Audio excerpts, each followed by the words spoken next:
Alhamdulillah wa syukurillah la haula wa la quwata illa billah amma ba'du. Pada episode kali ini bincang santai tauhid tasawuf, kita akan laksanakan lagi kembali.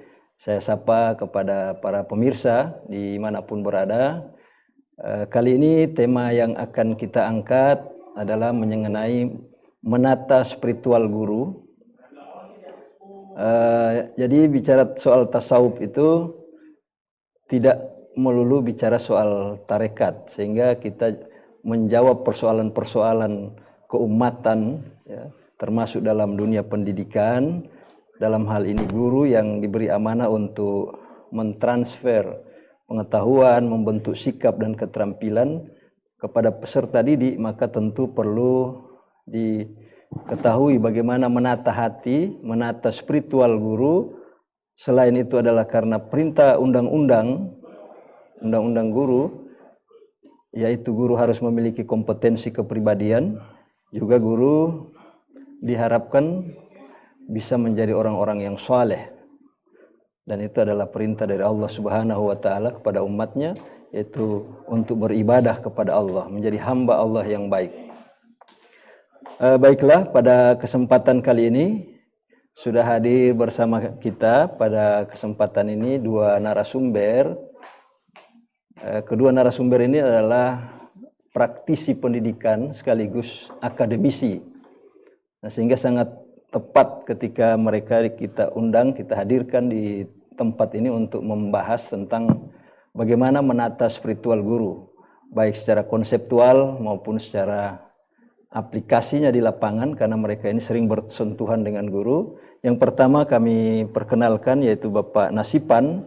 Beliau adalah pengawas guru PAI dan madrasah di Kementerian Agama Kota Mobagu. Ya, selamat datang Pak Nasipan. Terima kasih. Kemudian narasumber kita yang kedua adalah Bapak Rahmat Haluti. Beliau adalah Kepala MTS Negeri 3 Bolsel.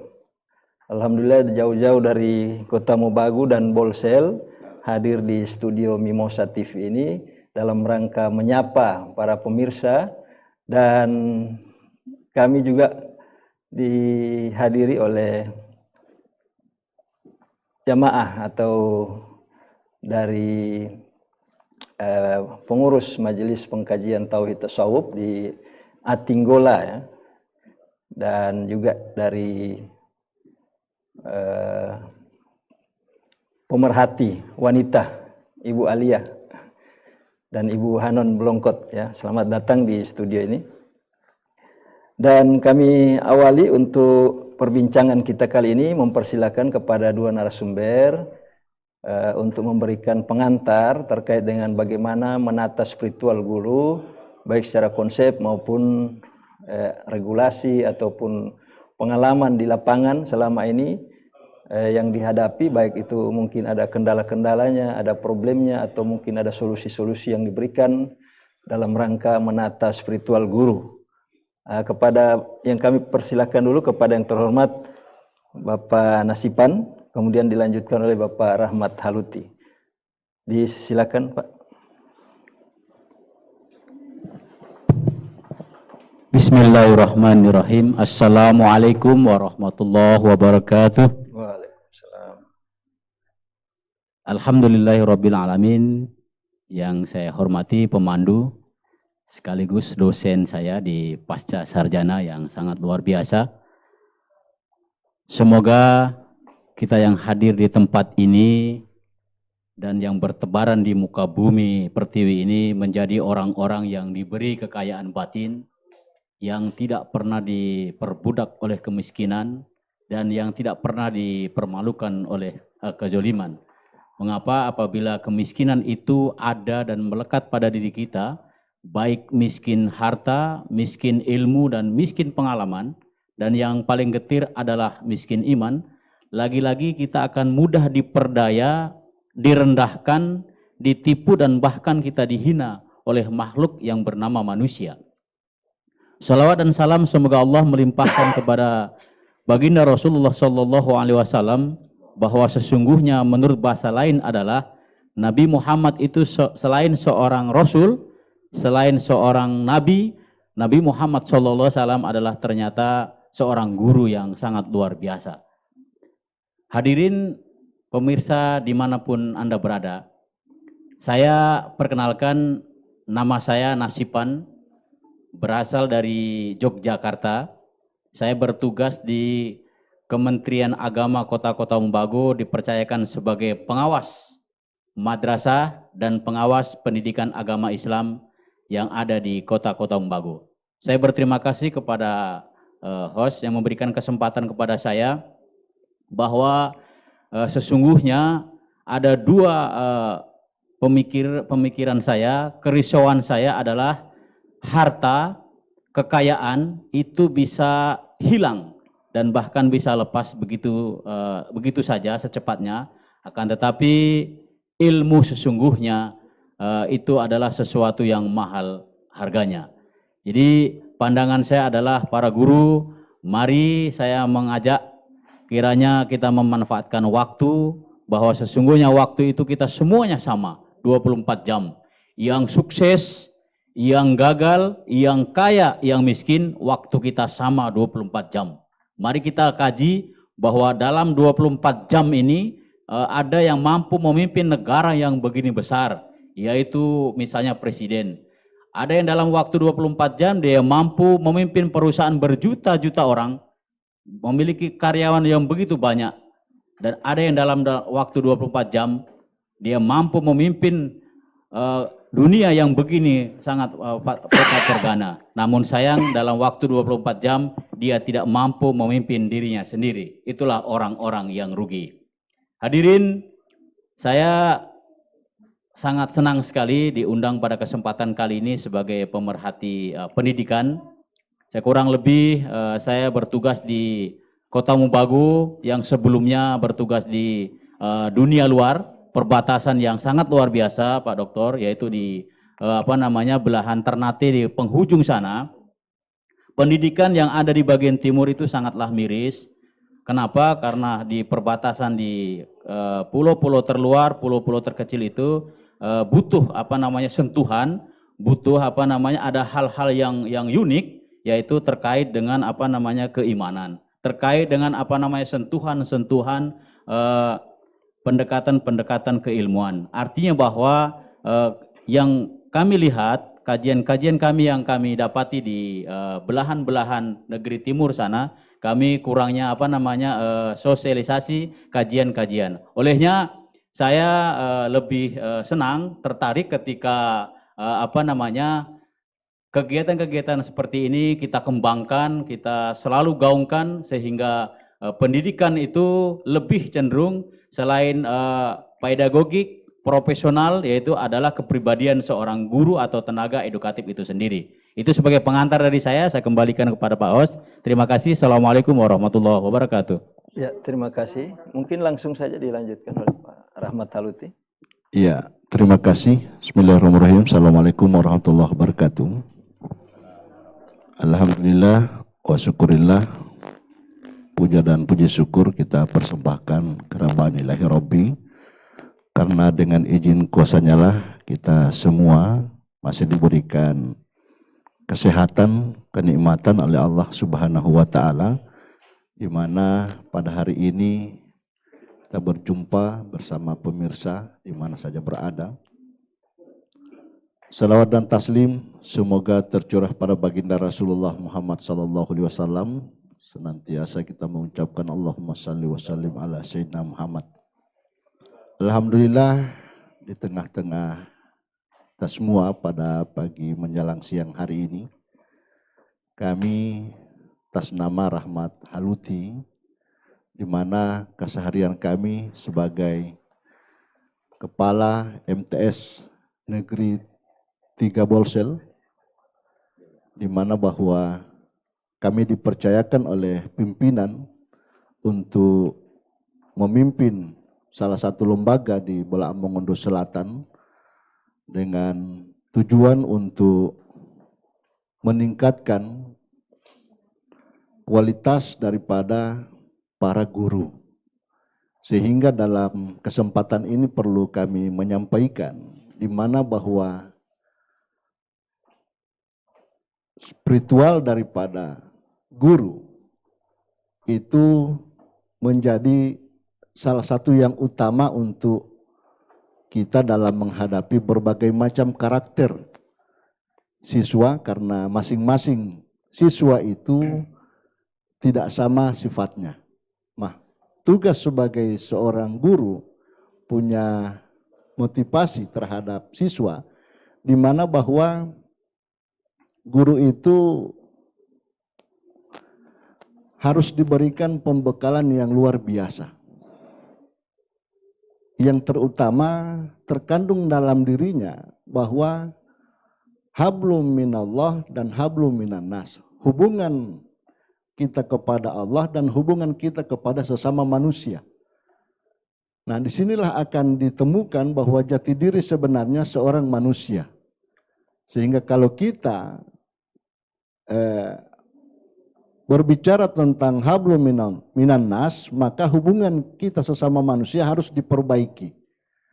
Nah, antara kepala madrasah, antara guru dan siswa harus memperbaiki hubungan.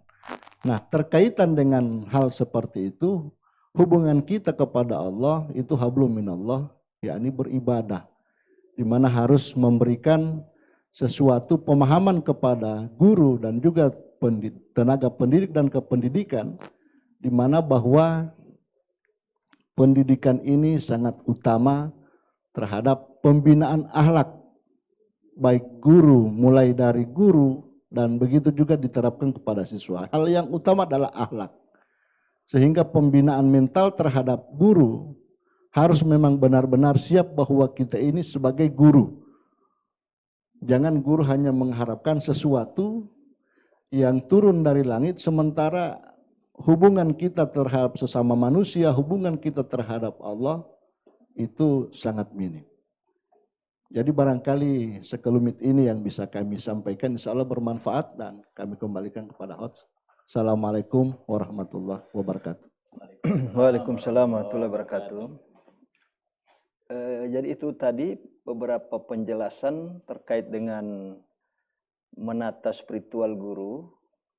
Dan jika kita cermati, memang dalam pandangan-pandangan para filosof maupun para ulama sufi itu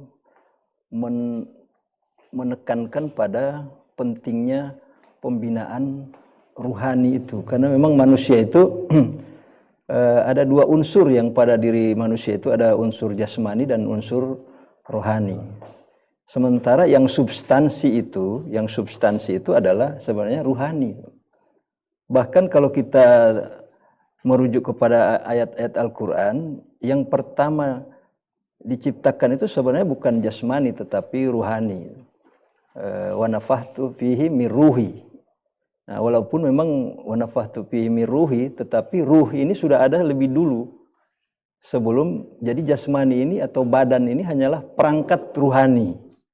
Tetapi ruhani itu sudah ada lebih dulu, tinggal ditiupkan oleh Allah. Nah, sehingga itu yang diberi beban syariat untuk mengerjakan ibadah itu sebenarnya ruhani. Ibadah, beban syariat, yang merasakan sedih dan gembira, itu adalah ruhani. Karena memang ruhani ini adalah substansi daripada manusia. Dan ketika substansi manusia ini tidak ditata dengan baik, maka saya kira rusaklah seluruh perangkat yang lain gitu ya. Nah, sehingga itu memang kali ini penting bagaimana kebijakan-kebijakan yang berkaitan dengan pendidikan itu sudah cukup banyak, misalnya yang mengatur tentang kompetensi kepribadian guru gitu kan, sampai ada format-format penilaiannya dan sebagainya, materi-materinya, pembekalannya melalui PPG, yang dulu PLPG, kemudian ada lagi workshop-workshop yang dibekali untuk membekali ini. Tetapi yang terjadi memang fakta di lapangan tidak sebagaimana yang kita harapkan.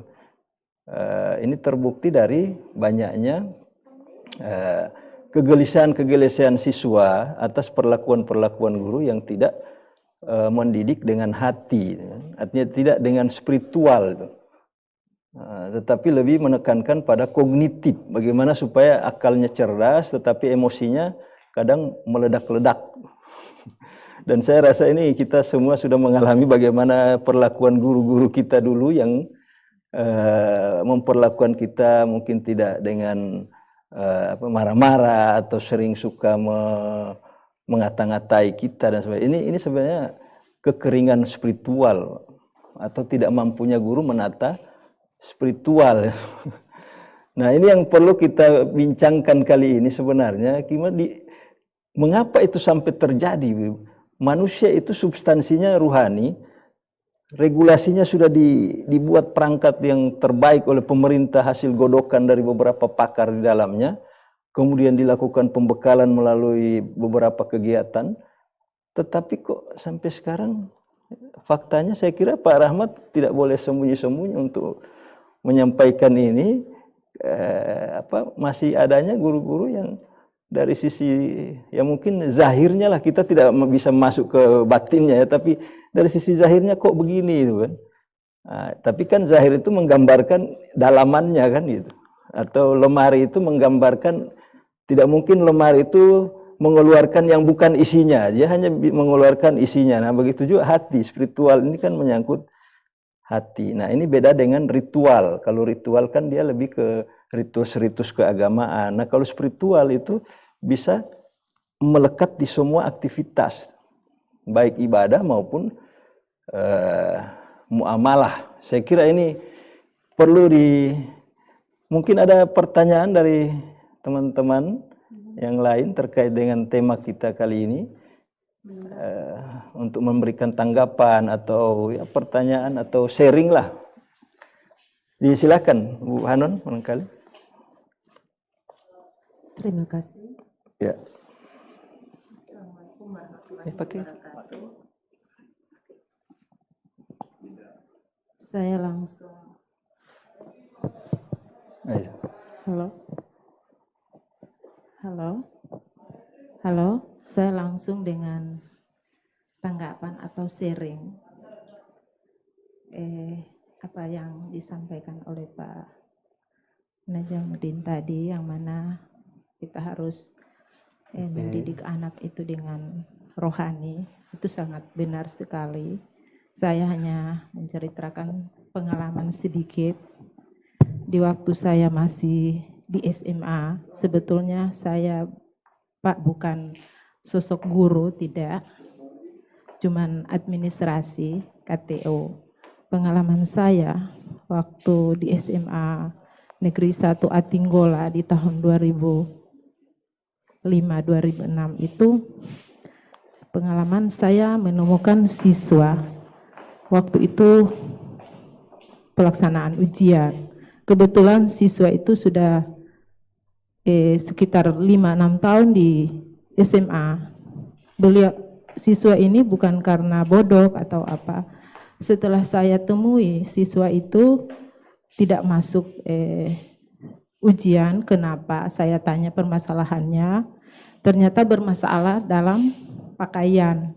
Saya temui kenapa tidak disampaikan. Akhirnya seperti apa yang disampaikan oleh Pak Najat tadi, belum menemukan guru yang pasti. Tidak ada guru yang bandel, tapi belum menemukan guru yang pasti. Karena sudah dimarah-marahi, sebenarnya kita masuk dulu pada permasalahan siswa tersebut. Akhirnya siswa itu saya ajak, saya bina dengan rohani. Alhamdulillah sekarang siswa itu berhasil dan sekarang sudah jadi guru pendidik di Pulau Mongondo. Kalau mau dilihat latar belakang saya itu bukan guru, saya tidak ada sama sekali seperti apa kira-kira trik-trik untuk mendidik, mengarahkan atau membina siswa itu jadi berhasil. Saya rasa bukan dilihat dari kepintarannya atau siswa membandel, siswa jadi tidak mendengarkan guru, siswa jadi dan seterusnya, itu tergantung guru. Mungkin itu karena dibimbing, dibina itu bukan dengan rohani. Anak bermasalah kok ditambah masalah. Mestinya kalau sepengetahuan saya, kita masuk dulu pada permasalahan anak itu supaya terselesai masalah anak itu. Jangan dipermalukan atau dibentak-bentak. Hanya itu mungkin pengalaman saya. Alhamdulillah beberapa siswa saya temui itu down, walaupun mereka sudah mengancam ingin memukuli guru, akhirnya tidak terjadi sesuatu yang tidak diinginkan. Mungkin hanya itu, lebih dan kurang mohon maaf. Assalamualaikum warahmatullahi wabarakatuh. Ya, Waalaikumsalam warahmatullahi wabarakatuh. Mungkin langsung dijawab saja oleh Pak Rahmat, silakan Pak. Ya, terima kasih Pak Dokter. Kami sedikit memberikan pengalaman Ya. di mana bahwa di tahun 2000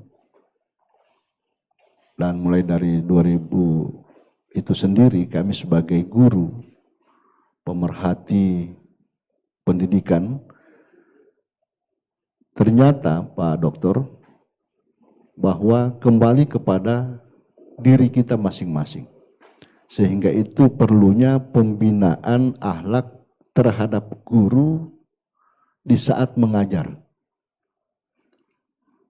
Mengapa terjadi sesuatu yang tidak diinginkan terkadang? Karena terkadang guru bermasalah di rumah terbawa-bawa sampai ke anak didik kita. Saya merasa termotivasi dan terpanggil di 2004. Saya sudah diangkat jadi kepala madrasah, alhamdulillah. Saya merasa terpanggil, termotivasi untuk membina guru yang punya karakter seperti itu. Sehingga lambat laun saya memberikan nasihat, saya memberikan pembinaan, saya mulai dari diri saya sendiri sebagai contoh. Ternyata bahwa guru itu perlu pembinaan secara khusus, pembinaan mental, perlu nasihat, bahwa di mana di saat kita mengajar, pikiran harus dikosongkan, pusat perhatian kepada peserta didik tanpa ada masukan-masukan yang dari bawaan kita dari rumah. Sehingga akhlak yang terjadi itu harus memang benar-benar kita ciptakan di saat kita memberi pembelajaran terhadap peserta didik itu sendiri. Sehingga pengalaman yang terjadi Pak Dokter bahwa di mana kemarin kami memang mengalami kesulitan di mana peserta didik ada juga yang melawan terhadap guru, perintah guru, tidak melanggar tata tertib. Itu diakibatkan oleh apa? Karena pengaruh faktor lingkungan salah satunya. Sehingga lingkungan inilah yang mempengaruhi karakter didik siswa kita, sehingga ada juga yang tidak mau mendengarkan apa yang disampaikan oleh guru, dan guru pun terjadi emosional sehingga meluap dalam dilampiaskan terhadap siswa itu sendiri. Sehingga terjadi ada yang tidak suka terhadap guru itu sendiri. Tapi ternyata Pak Dokter, semua kembali kepada pribadi kita masing-masing. Semua kembali kepada guru itu sendiri. Bahwa di mana dalam ihdinas siratal mustaqim, bahwa Allah sudah tunjukkan jalan yang lurus. Tinggal kita manusia yang akan menentukan apakah jalan dari Bolak Mongondo Selatan ini sampai di Gorontalo lurus, atau pemahaman kita seperti apa. Itu yang jadi makna dari ihdinas siratal mustaqim. Jadi kembali kepada hati dan diri kita masing-masing. Sehingga tidak terjadi sesuatu yang tidak diinginkan, maka guru perlu punya sebagai panutan dan sebagai jadi contoh terhadap siswa itu sendiri. Sehingga saya sudah menyampaikan pada teman-teman, memberikan pemahaman kepada teman-teman guru, bahwa tunjukkan bahwa kita itu sebagai guru. Jangan sakiti hati kita dengan permasalahan-permasalahan yang mungkin akan terbawa arus kepada peserta didik itu sendiri. Barangkali Pak Dokter, terima kasih. Ya, sebelum ke Pak Nasipan, saya tertarik dengan pernyataan dari Pak Rahmat bahwa kembali ke diri kita sendiri. Jadi memang menata spiritual ini tanggung jawab diri, jadi bukan tanggung jawab pemerintah.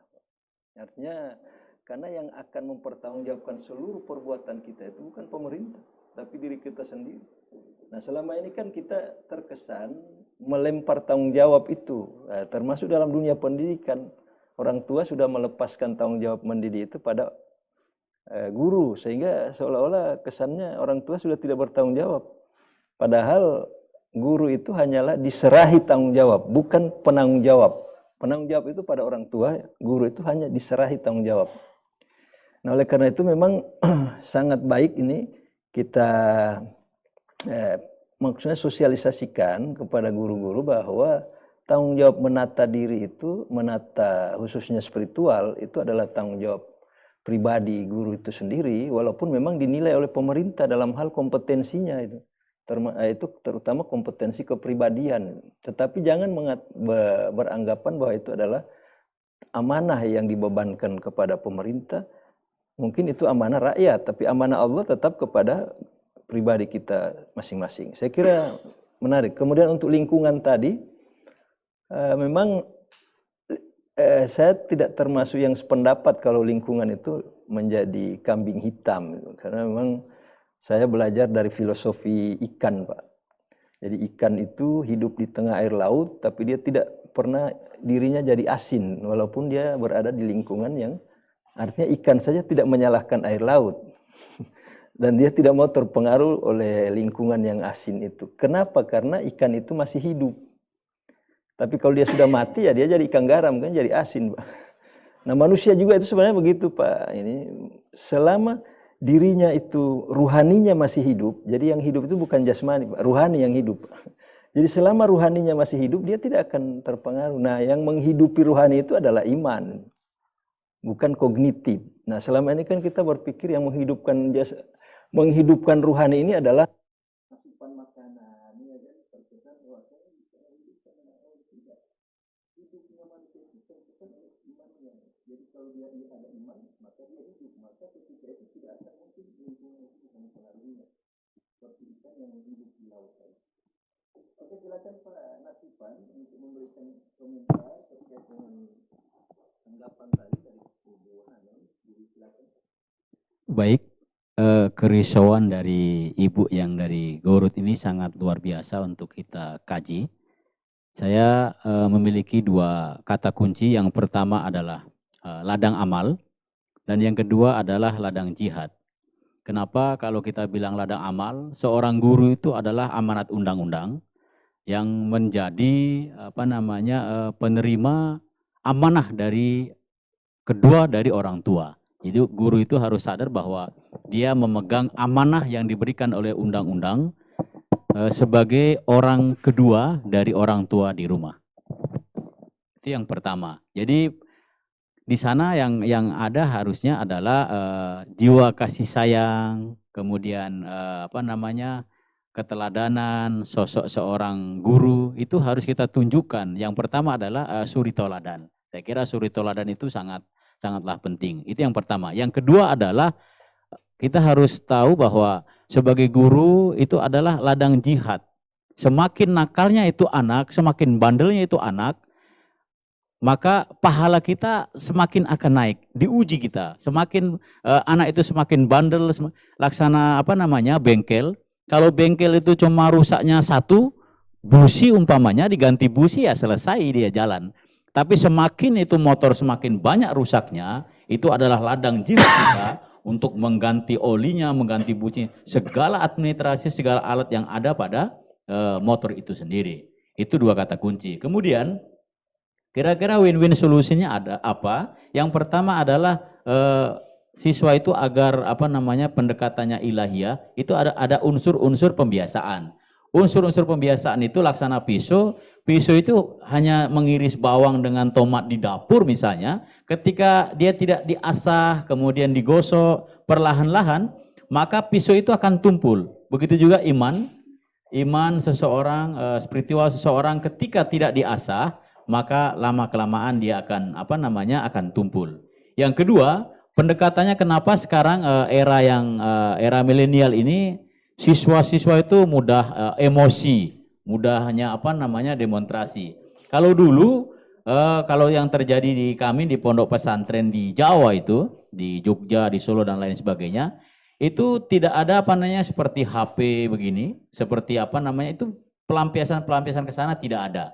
Dulunya adalah siswa itu lebih cenderung membaca kitab kuning, kitab gundul, kajian-kajian. Jadi siswa itu mudah. Ketika kita memberikan asupan keimanan, kerohanian, siswa itu mudah. Jadi saya kira seperti Kota Mubago dan Bolang Mongondo, Pak Dokter, sudah dimulai ada yang namanya sekolah madrasah aliyah kejuruan. Kemudian pendekatannya adalah selain ke arah kejuruan, pendekatannya kepada ilahiyah. Itu yang ada di Bolang Mongondo. Kemudian Kota Mubago sekarang juga melalui aliansi pengawas madrasah dan pengawas pendidikan agama Islam, kami sudah sering mendatangkan pakar-pakar dari Jawa. Kemarin alhamdulillah para ustadz, para tokoh dari Jawa kami datangkan untuk memberikan solusi. Kenapa generasi muda yang ada di Kota Mubago itu lebih arahnya ke anarkis, ke berkelahi dan lain sebagainya. Ternyata pandangan-pandangan dari kawan-kawan kami yang dari pondok pesantren pertama adalah mengajak bagaimana untuk melakukan pembiasaan-pembiasaan yang arahnya ke ilahiyah. Kemudian yang kedua, fokusnya adalah bagaimana selain pembiasaan-pembbiasaan, kita selalu sebagai guru memberikan aplaus positif, memberikan reward yang baik, selain memberikan aplaus negatif. Terima kasih dari saya Pak Dokter. Assalamualaikum warahmatullahi wabarakatuh. Ya, semakin menarik ya diskusi atau bincang santai kita pada kali ini. Ada kata kunci tadi yang cukup kita kenal lah istilahnya, yaitu keteladanan. Memang ketika saya bertanya kepada mahasiswa saya di PPG ya, itu saya tanya modal utama pendidikan Islam itu apa?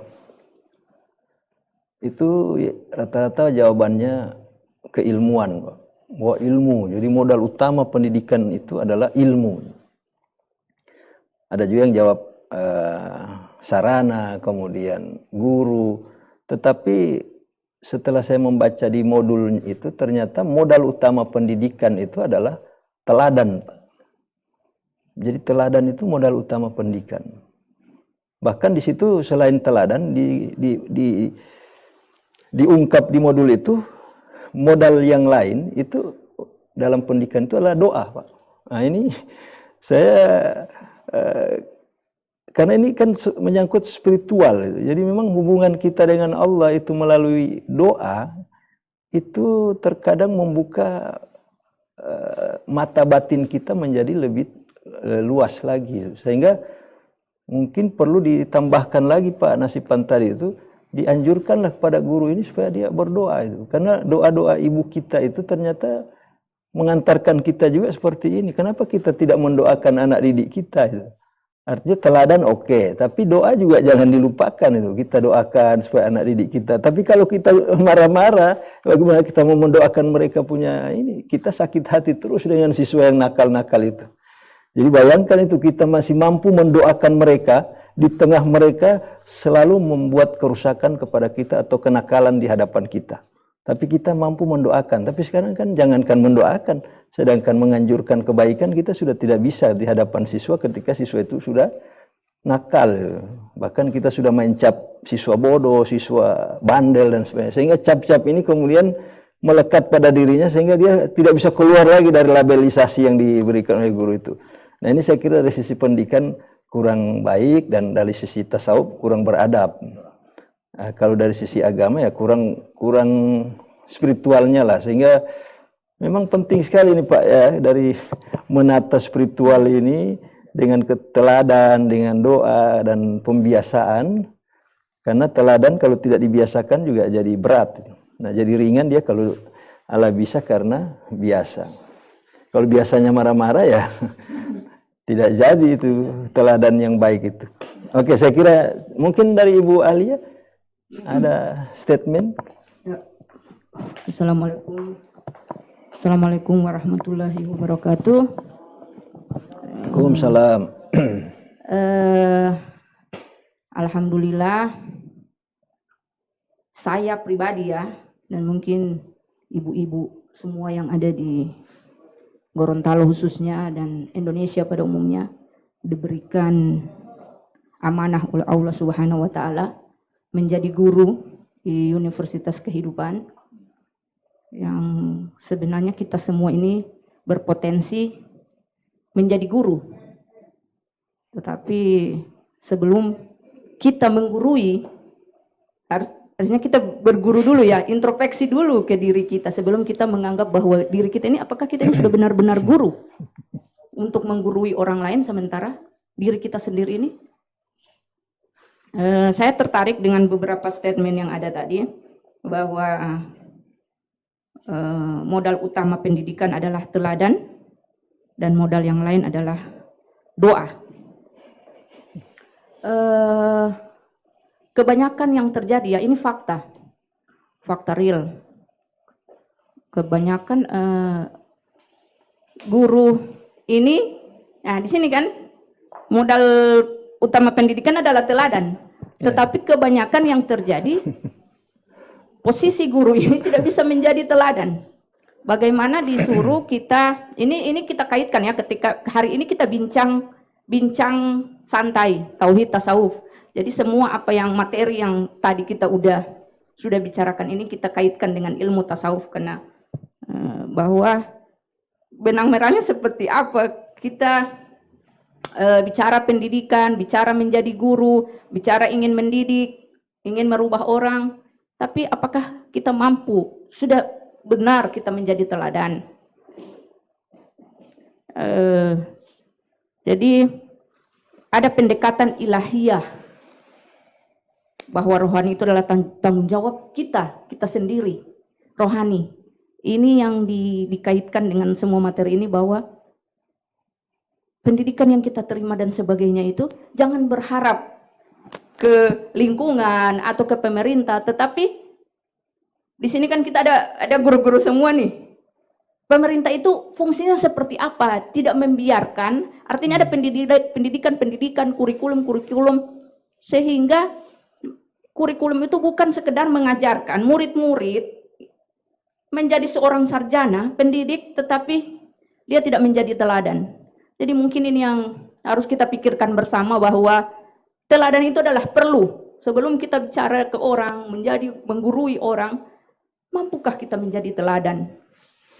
Jadi guru kencing berdiri, murid kencing berlari. Jangan kita memarahi orang yang suka marah-marah sementara kita sendiri suka marah-marah. Mungkin ini yang perlu kita bahas. Semua ini kita kaitkan dengan tauhid dan tasawuf.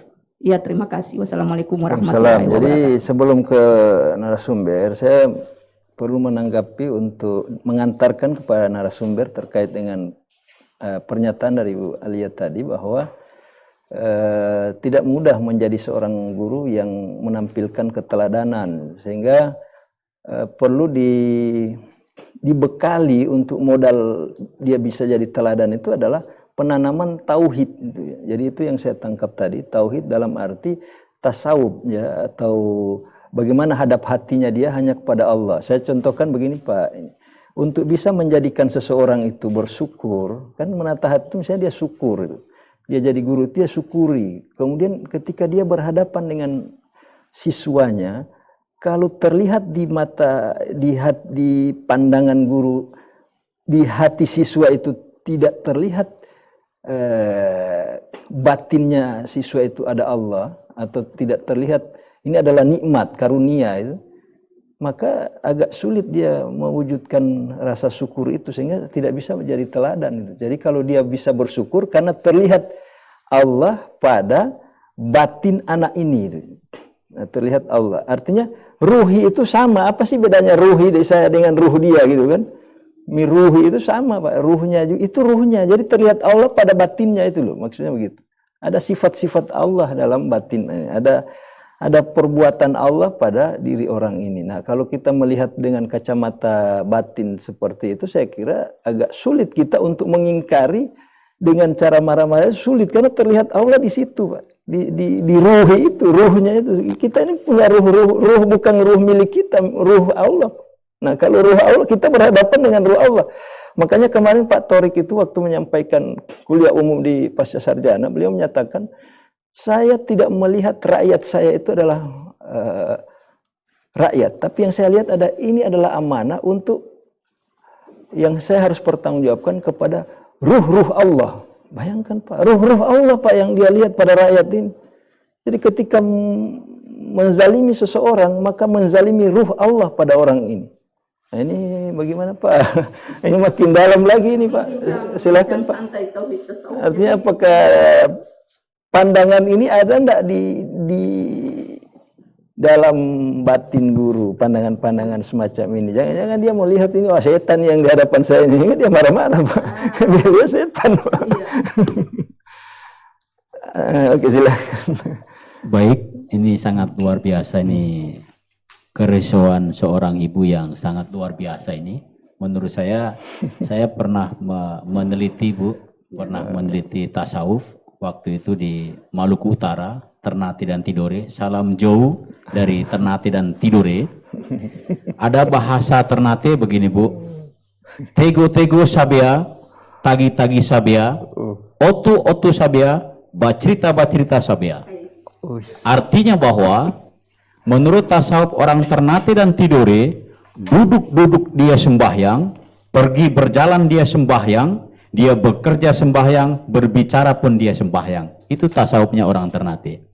Saya mengutip Pak Dr. Najamuddin pada materi di semester 2, selalu hadirkan Tuhan, selalu datangkan Allah, maka Anda akan selalu dikawal, selalu menjadi suri tauladan ketika Allah itu dia hadir pada dirinya. Dua filosofi ini saya ingin mengkaji bahwa dalam penelitian saya Bu, alhamdulillah bukunya sudah terbit Pak Dokter. Saya pernah menelisik potret guru Indonesia yang terkait dengan rohani guru, dan alhamdulillah bukunya sudah terbit dan sudah saya pasarkan di Indonesia. Itu buku yang kedua, nanti kalau masih ada di mobil saya kasih hadiah buat Pak Dokter kalau ada. Ya, itu diterbitkan di Jakarta. Artinya bahwa suri teladan Bu, saya memberikan contoh ketika saya mengawas di sebuah lembaga di madrasah dan SD yang ada di Kota Mobagu. Ada sosok guru Bu yang sederhana sekali Bu. Songkok menurut beliau bukan ukuran, tapi yang dinilai adalah bagaimana intelektual keimanan. Saya beri contoh bahwa pandangan Pak Dr. Najamuddin waktu itu, kecerdasan seseorang itu bukan dari warisan nenek moyangnya, kecerdasan seseorang itu bukan dari kepintaran kecerdasan otaknya, melainkan menurut Pak Najamuddin adalah kecerdasan itu lahir akibat dari panca indera. Panca indera itulah yang membentuk manusia menjadi cerdas, manusia bisa menjadi teladan. Itu yang pertama. Yang selanjutnya adalah bagaimana suri teladan yang saya temukan di lapangan. Saya 2 tahun menelisik potret guru itu, dan alhamdulillah sudah direvisi 3 kali oleh penerbit, dan alhamdulillah bukunya sudah terbit. Saya temui step by step bagaimana seorang guru itu bisa diteladani, yang alhamdulillah saya ketika 22 tahun menjadi guru dan saya dilantik menjadi pengawas madrasah dan pengawas PAI di Kota Mobagu. Saya merupakan pengawas termuda di Indonesia Timur. Itu berkat bagaimana saya rajin meneliti apa yang terjadi di lapangan. Ada sosok guru yang terjadi di Kota Mobagu itu sederhana. Sosoknya ya biasa-biasa, tidak terlalu istimewa. Tapi Bu, ketika kehadirannya seorang guru ini masuk gerbang sekolah itu, siswanya beda Bu dengan guru-guru lain. Kalau guru-guru lain dengan motornya, dengan mobilnya masuk begitu, itu biasa-biasa. Tidak memberikan sesuatu yang unik. Tapi sosok guru ini datang, itu luar biasa. Dan bahkan ketika ada kunjungan Pak Kanwil, guru-guru itu heran. Pak Kanwil heran. Kenapa itu si guru itu datang dengan kesederhanaan, dengan motor tuanya. Kok anak-anak berkerumun, rebutan mau pegang tangan. Luar biasa. Ternyata Bu, seperti yang dikutip oleh Pak Dokter tadi, yang keluar dari lemari itu adalah isi lemarinya. Jadi seperti tekwan ya, tekwan air. Ketika di dalam tekwan itu air putih, maka yang dia akan keluarkan di gelas dituangkan itu adalah air putih. Saya kira seperti itu gambarannya adalah guru ini juga begitu, Bu. Sederhana, biasa-biasa, enggak pernah marah, Bu. Jangankan marah, pukul ke siswa itu enggak pernah, Bu. Tapi dengan ucapan yang santun, kewibawaan dan isi di dalam hatinya, ya beliau adalah mengamalkan puasa Nabi Daud, Senin Kamis, memberikan contoh yang suri teladan, dan hari-harinya biasa, Bu. Penampilannya biasa, pakaian biasa, tapi sangat luar biasa, Bu, orangnya. Diistimewakan oleh teman-teman, diistimewakan oleh siswa. Datang saja, Pak, itu langsung berkerumun. Siswa itu kerumun rebutan bagaimana untuk pegang tangan. Itu saya abadikan, Bu. Sosok-sosok inilah perlu kita hadirkan. Bagaimana tadi tego-tego sabea, tagi-tagi sabea, menurut tasawuf orang Tidore, itu perlu kita hadirkan. Begitu juga menurut Pak Najamuddin waktu itu dalam perkuliahan kepada saya sebagai mahasiswa, saya salam hormat luar biasa kepada beliau, bahwa ternyata kita di setiap saat, dimanapun berada, harus selalu menghadirkan itu Tuhan. Ketika Tuhan itu hadir, Bu, ketika kita temukan ujian, kita temukan kendala, ketika Tuhan itu hadir, maka kita akan mendapatkan sesuatu yang mudah, sesuatu yang luar biasa. Yang terakhir, saya mendapat kutipan dari Kepala Kementerian Agama Kota Mubago, Bapak Haji Saiful Bongso MPD. Beliau memberikan orasinya dalam kajian di Wali Kota Mubago. Salah satu kendala ilmu akan masuk kepada siswa adalah salahnya anak-anak, salahnya siswa jabat tangan kepada orang tuanya. Kenapa? Apa yang terjadi? Jabat tangan itu dianggap sepele. Jabat tangan, pegang tangan kepada ibunya terutama, ibunya itu diremehkan. Kalau dulu pegang tangan yang benar adalah pegang tangan kemudian dikecup. Itu dikecup di sini, dicium. Tapi sekarang apa yang terjadi? Ditempelkan di testanya sini, ditempelkan di pipinya, bahkan cuma pegang tangan. Itulah salah satu asbab ilmu itu akan sulit masuk kepada itu siswa. Terima kasih. Assalamualaikum warahmatullahi wabarakatuh. Ya, makin kencang diskusi kita ya, bincang santai ini memang ingin menemukan inti daripada spiritualitas itu seperti apa dan bagaimana mengimplementasikan dalam dunia pendidikan, khususnya guru dalam hal ini yang diberi amanah oleh orang tua untuk mendidik anak-anaknya di lembaga pendidikan, termasuk dosen juga. Dan saya sangat tersanjung tadi banyak dikutip malah pendapat saya ini. Nah, ini kan ini bukti bahwa memang sayang tidak dimasukkan di buku ya, dan saya terima kasih kalau buku itu diberikan kepada kita semua ya. Alhamdulillah ya. Inilah berkah ya. Dan insya Allah ini bukan pertemuan kita yang terakhir di sini. Nanti kita kalau ada waktu lagi bisa diundang lagi ya Pak Rahmat, amin, Pak. Nah, mungkin ada sekaligus closing statement dari Pak Rahmat disampaikan. Silakan. Iya, terima kasih Bu Alia, Pak Dokter. Di mana bahwa sesedikit memberikan argumen dalam hal keteladanan, di mana bahwa masing-masing kita punya tiap-tiap dan tiap-tiap kita punya masing-masing, sehingga keteladanan jangan nanti orang lain yang memberi contoh, tapi mulai dari diri kita sendiri. Pengalaman kemarin Bu Pak Dokter, bahwa ada salah seorang guru saya dimarah-marahi oleh istrinya, dibentak-bentak oleh istrinya selalu, setiap hari istrinya ngomel melulu. Datang ke rumah saya untuk mengadu dengan curhat. Begitu dia datang ke rumah sebagai bawahan saya ini, ditemui saya di rumah, istri saya juga marah-marah. Seperti itu. Dia bentak-bentak saya. Akhirnya apa yang terjadi? Apa yang dia akan sampaikan tidak jadi. Begitu saya datang di madrasah, saya datang di sekolah, saya tanyakan, kemarin tujuannya apa? Saya ingin curhat dengan Pak Kep tentang istri saya yang selalu tiap hari ngomel terus. Ternyata saya temui juga Pak Kep seperti itu. Tapi Pak Kep diam, katanya begitu. Saya sampaikan begini. Kenapa saya harus diam? Karena apa? Saya berpikir bahwa seorang ibu, seorang istri itu Di saat dia mengandung, begitu siksanya dia. Di saat dia melahirkan, siksa. Begitu juga mendidik anak-anak kita dari kecil. Sekarang saya mau tanya, Pak, saya sampaikan ini, saya tanya, gaji baby sister berapa? 1 bulan, 1,5 juta. Istri kita digaji tidak? Tidak. Nah seperti itu, begitu siksanya istri kita, kemudian dia ngomel, kita maklumi, kita pahami. Tidak perlu kita orang harus marah kembali kepada dia, tidak. Kita orang harus sadari diri. Sehingga itu keteladanan adalah diri kita sendiri. Akhirnya guru saya juga mengikuti jejak saya seperti itu. Walaupun diomelin oleh istrinya, maka dia memberikan teladan terhadap anak-anaknya. Di saat diomelin dia diam. Tapi itu setiap hari berlaku. Istri juga harus sadar.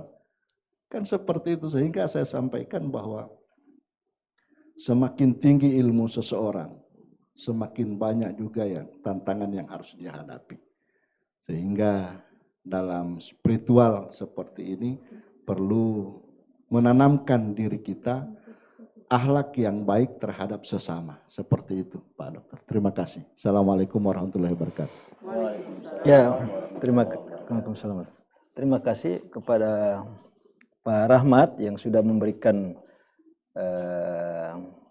pengalaman ya, walaupun itu curhatan tapi mengandung hikmah ya, mengandung hikmah. Dan saya kira kita memang yang hadir di sini bukan berarti spiritual kita sudah lebih baik gitu. Jadi ini kita sharing di sini, itu makanya acara ini disebut bincang santai. Artinya tidak menggurui. Kita sedang berbincang tentang pengalaman kita, kekurangan kita, kelemahan kita semua, dan kita ambil hikmah sehingga menemukan titik kebenaran di situ. Terutama dalam hal menata spiritual. Jadi kembali kepada tiap-tiap dan masing-masing tadi ya. Ini menarik juga ini. Jadi sebagai pendidik tadi sudah diungkap bahwa guru salah satunya, tapi bukan cuma guru, jadi orang tua. Jadi guru itu ketika di rumah dia jadi orang tua lagi kan. Ketika di masyarakat dia juga jadi pendidik. Misalnya dia sebagai pimpinan dalam organisasi atau yang lainnya. Nah oleh karena itu pada kesempatan ini saya menyampaikan terima kasih banyak kepada narasumber. Sepertinya kita ini sudah jadi narasumber semua ini ya, karena banyak memberikan masukan, banyak memberikan informasi, gagasan, ide-ide, pengetahuan untuk menata hati kita masing-masing, sekaligus memberikan informasi yang terbaik kepada para pemirsa. Saya simpulkan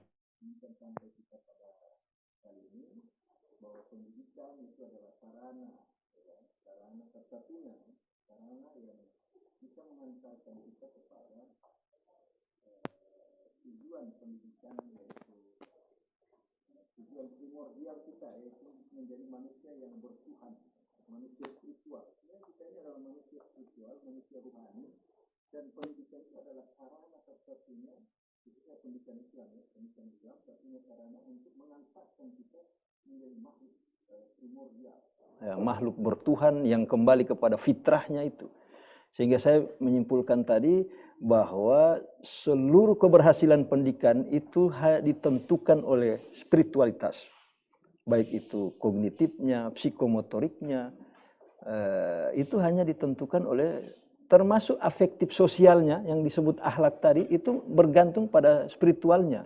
Sehingga kalau saya mau menyimpulkan, sebenarnya pembenahan dunia pendidikan hari ini harus dilakukan dimulai dari pembenahan spiritual, menata spiritual, bukan menata kognitifnya. Soal perangkat-perangkat pembelajaran itu dia ikut, Pak. Makanya saya bilang sama siswa, kognitif Anda itu akan terbawa secara otomatis ketika Anda punya spiritual bagus. Kognitifnya secara otomatis terbawa. Tapi kalau spiritualnya tidak bagus, makanya saya sangat terkejut itu ketika saya bertanya di Man Insan Cendekia maupun di SMA Wirabakti. Menurut kepala sekolah waktu itu katanya mereka yang hafal Quran, lebih banyak hafalannya itu mereka yang memiliki spiritualitas yang bagus.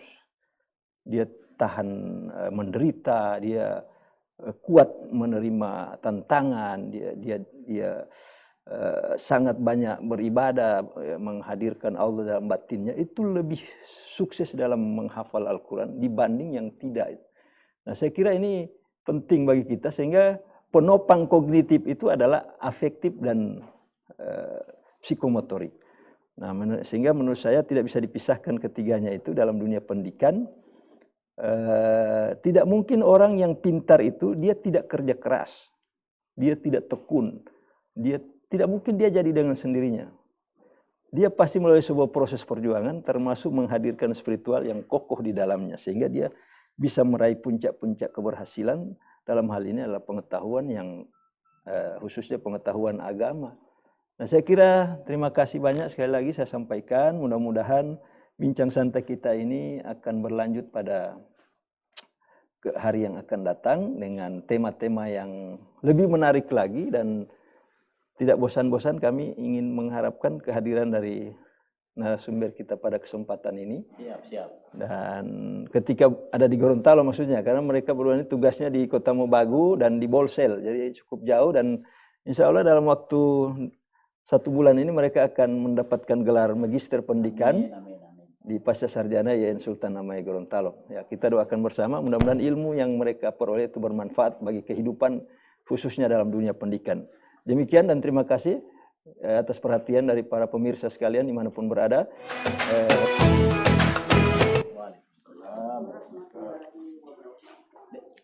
Tolong